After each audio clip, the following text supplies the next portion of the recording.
Gemma gaganti sa Capital One. Free spiking ulit si Darna. Valdez papahirapan si Coach Gurayev. At Phenom focus muna sa game. Coach She bawal nang magkamali.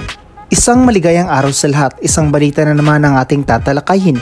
Pero bago natin yan simulan ay huwag mong kalimutan mag-like, share, subscribe, pakispike na rin yung notification bell para maging updated ka sa hype ganap ng Pinas. Dahil sa malaking pagkatalo ng CCS sa laban nito kontra Cheritigo, ay marami sa mga fans ang nalungkot dahil nabahiran na ng pagkatalo ang kanilang koponan. Dito nga ay gusto muling makita ng mga fans ang muling pagbangon ng Creamline Coal Smashers sa kanilang performance at pataubin ng kanilang mga makakalaban.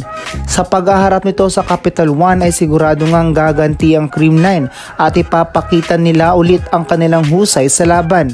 Balik aksyon nga muli ang Darna ng PVL na tanging naging consistent sa Creamline na si Gemma Galanza. Muli nga nitong pangunahan ng koponan at ipakita kung gaano ito kahusay sa labanan.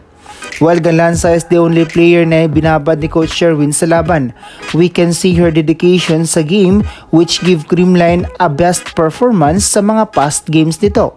Although talo man ito sa Cheritigo ay still they need to get up upang may pagpatuloy ang kanilang nasimulan.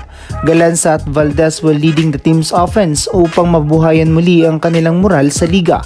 Speaking of Valdez ay mukhang papahirapan nito ang dati niyang coach na si Coach Gurayev dahil sa kagustuhan nitong may balik sa momentum ang kanilang koponan.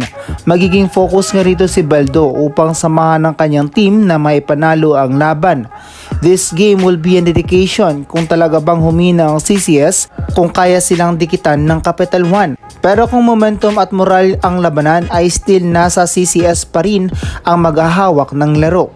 Kagagaling nga lang rin sa talo ang Capital One sa High Risers kaya't siguradong iinit din ito sa laro makakuha lamang ng panalo. Capital One should not be underestimated. Bago pa man ang team na ito ay kaya naman nila makipagsabayan sa mga old teams sa PVL.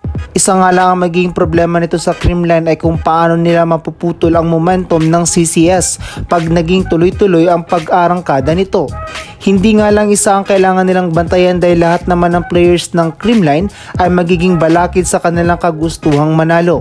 Ang tanging lapses lang ng CCS ay medyo mahina nga si Negrito sa pagbibigay sa kanyang mga middles na isa sa naging dahilan kung bakit readable ang mga batuhan nito ng bola.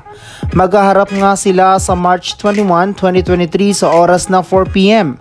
Mga ka-spike, kakayanin kayang lampasan ng solar energy ang good vibes power ng Creamline? Babawi ba ang CCS sa laban na ito o tuloy-tuloy ang kanilang pagkalagapak sa liga? May opinion ka ba about this matter? Comment down below. Salamat sa pagtutok mga ka-spike. Sana nag-enjoy ka at sana di ko nasayang oras mo. Kaya don't forget to like and subscribe. Salamat sa suporta.